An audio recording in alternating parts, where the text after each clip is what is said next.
Now we're going to look at the search functionality. To do that, press Menu, go up to Search.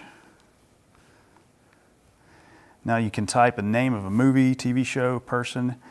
Now if you'll go down to the options before we search, we have filtering, so we can search all, which will search video on demand, TV and movie titles, cast and crew members, and channels.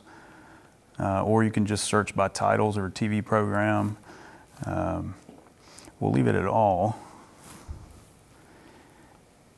And let's type NFL and see what comes up. And see, as you type, it will start processing that. So you can type one letter and it'll come up and start giving you results.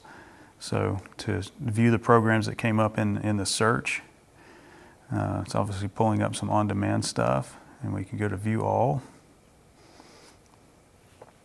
So that'll give us our on-demand list. Live TV, so this could be live and upcoming.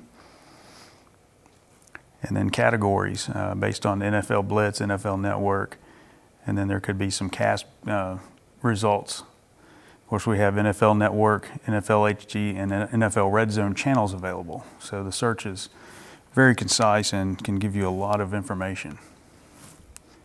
When you're done, you can press Exit to TV if you don't want to choose one of your search options.